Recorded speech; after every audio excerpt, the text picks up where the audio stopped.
Good morning my dear brothers and sisters. యేసుక్రీస్తు వారి శ్రేష్టమైన నామంలో ఈ ఉదయకాల సమయం మీ అందరికీ శుభాలు ప్రకటిస్తున్నాను. బాగున్నారా? క్షేమంగా ఉన్నారు కదా? గత రాత్రంతా దేవుడు చక్కని విశ్రాంతిని మనకు అనుగ్రహించారు. మరొక అద్భుత రోజును దేవుడు కానుకగా మనకు అనుగ్రహించారు కాబట్టి మనం ప్రభువుని స్తుతింపబద్ధులమై ఉన్నాం. దేవుని వాక్యం సెలవిస్తూ ఉంది, సకల ప్రాణులు యెహోవాను స్తుతించడని. All that has breath praise the Lord. దేవుణ్ణి ఎవరు స్తుతించాలంటే ఊపిరున్న వాళ్ళందరూ దేవుని స్తుతించాలని. ఎందుకోసం అంటే ఈ లోకంలో అన్నిటికన్నా చాలా చాలా ప్రాముఖ్యమైన దేవుడు మనకిచ్చిన జీవం. ఆయన ఇచ్చిన జీవితాన్ని బట్టి మనం ప్రభువుని స్తుతించాలి. ఒక్కొక్క రోజు మన జీవితంలో గడుస్తుంది అంటే అది దేవుని అపార కృప మాత్రమే. మన శక్తి, మన బలం, మన జ్ఞానం ఏది కాదు. ఈరోజు వాగ్దాన సందేశం కోసం మీరు అందరూ ఎదురు చూస్తున్నారు కదా. ప్రతిరోజు ఒక వాగ్దానాన్ని లేఖనాల నుంచి మనం పరిశీలన చేస్తున్నాము. దేవుని వాగ్దానం కోసం పరిశుద్ధ గ్రంథాలు తెరిచి 89వ కీర్తన 28వ వచనాన్ని చదువుకుందాం. Psalm 89 and verse 28. నా కృప నిత్యము అతనికి తోడుగా ఉండజేసేదను, నా నిబంధన అతనితో స్థిరముగా ఉండును. My covenant shall stand fast with him. దేవుడు మాట్లాడుతున్న మాట ఒక అద్భుతమైన మాట. ఎవరి గురించి మాట్లాడుతున్నారంటే దావీదు గురించి మాట్లాడుతున్నాడు. ఎవరితో మాట్లాడుతున్నాడు అంటే నాతాను అనే ప్రవక్తతో మాట్లాడిన మాట. ఈ మాటలు ఎవరు రాశారు అంటే ఏతాను గారు రాశారు. ఆల్రైట్. 89వ కీర్తన ఈతన్ రచించిన కీర్తన. ఎజ్రాహీడైన ఏతాను రచించిన దైవధ్యానం అనే మాట అక్కడ ఉంది కదా. ఇందులో ఈ ఏతాను దావీదుకు అనుగ్రహించబడిన కృపను గూర్చి దేవుని స్తుతించుతున్నాడు, దేవుని గణపరుస్తున్నాడు. ఎందుకంటే ఒకానొక రోజున దేవుడు నాతానుకు ఆయన ప్రత్యక్షమై నాతానుతో మాట్లాడుతూ దావీదు గురించిన వివరాలు చాలా తెలియజేశారు. అందులో దేవుడు మాట్లాడుతూ ఏమన్నాడంటే, నేను దావీదుకు నా కృపను తోడుగా ఉంచాను, నా నిబంధన స్థిరంగా ఉంటుంది అని దేవుడు వాగ్దానం చేశాడు. ప్రియులారా గమనించండి, దావీదు దేవుని చిత్తానుసారుడిగా బ్రతికాడు. ఆయన హృదయానుసారుడిగా దావీదు జీవించాడు. యవన కాలము నుండి కూడా దావీదు దేవుని స్తుతించడంలో, ఆయన ఆరాధించడంలో, ఆయన గణపరచడంలో దావీదు ఎప్పుడు ముందున్నాడు. తనకు కొన్ని ప్రివిలేజెస్ దొరకపోయినప్పటికీ కూడా, కొన్ని అద్భుతమైన అవకాశాలు అతనికి లేకపోయినప్పటికీ కూడా ఉన్న వాటిని బట్టి ప్రభువును స్తుతిస్తూ దేవుణ్ణి ఆరాధిస్తూ దావీదు గడిపాడు. సమూయేలు యెష్షయి కుమారుల్లో ఒకడిని అభిషేకించడానికి ఇంటికి వచ్చినప్పుడు యెష్షయి తన కుమారులందరినీ పిలిచాడు కానీ దావీదుని పిలవలేదు. అంటే మనం అర్థం చేసుకోవచ్చు దావీదు యొక్క పరిస్థితి ఆ కుటుంబంలో ఎలా ఉందో. He was the least among every one. అంత మాత్రం కాకుండా దావీదుని ఒకరు పట్టించుకోలేదు. దేవుడు ఒక వ్యక్తిని అభిషేకిస్తాడు అంటే దావీదు అనర్హుడు అని అనుకున్నారు అందరూ. కానీ అలాంటి దావీదుని దేవుడు ఎన్నుకున్నాడు. దేవుని ఎంపిక ఎప్పుడు కూడా చాలా గొప్పదే. లోకంలో గనులైన వారిని సిగ్గుపరచడానికి దేవుడు ఘనత లేని వారిని ఎన్నుకుంటాడు. బలవంతులైన వారిని సిగ్గుపరచడానికి దేవుడు బలహీనులు ఎన్నుకుంటాడు. జ్ఞానం కలిగిన వారిని సిగ్గుపరచడానికి దేవుడు జ్ఞానహీనులను ఎన్నుకుంటాడని బైబిల్ గ్రంథంలో మనం చూస్తున్న అపోస్తలుడైన పౌలు ఆ మాటలు రాసుకుంటూ వచ్చారు. దేవుని ఎంపిక చాలా గొప్పది. ఇతనెందుకు పనికిరాడు, వీరెందుకు కొరగారు అన్న వాళ్ళని దేవుడు ఎన్నుకుని వారి ద్వారా విశేషమైన అద్భుతాలు ఎన్నో జరిగించారు, ఆశ్చర్యకార్యాలు జరిగించారు. బైబిల్లో ఎన్నో వచనాలు, ఆధారాలు ఈ విషయాన్ని గురించి మనం తెలుసుకోవచ్చు. నా కృప అతనికి తోడుగా ఉండజేసేదను. గమనించండి ప్రియులారా, మనకేమున్నా లేకపోయినా దేవుని కృప మనతో ఉంటే అంతకన్నా ఆశీర్వాదం మరొకటి లేదు.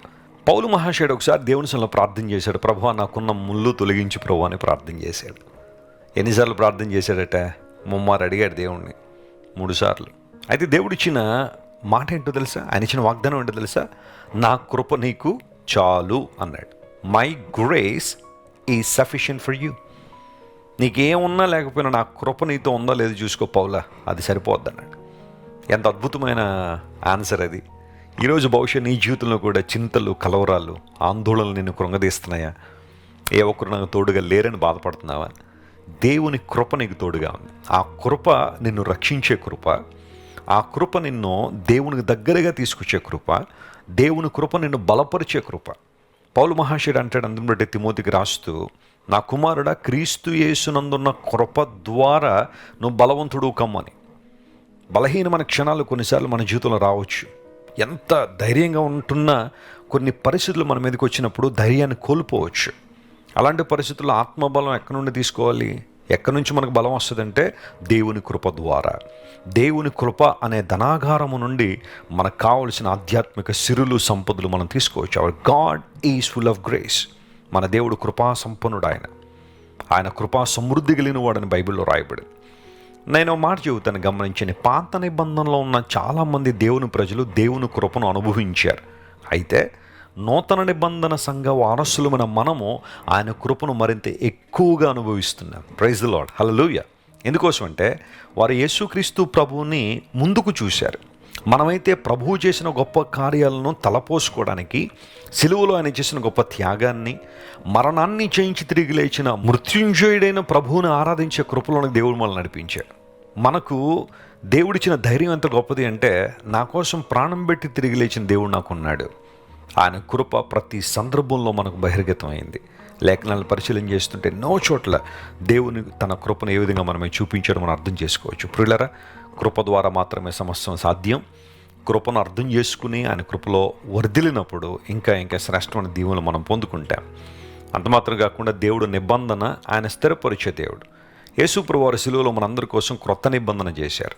తన రక్తంతో క్రొత్త నిబంధన చేశాడు. ఈ నిబంధన ఎలాంటిదంటే శాశ్వత నిబంధన, ఎన్నడూ కొట్టివేయబడిన నిబంధన. Ever lasting covenant Jesus established with us on the cross of Calvary.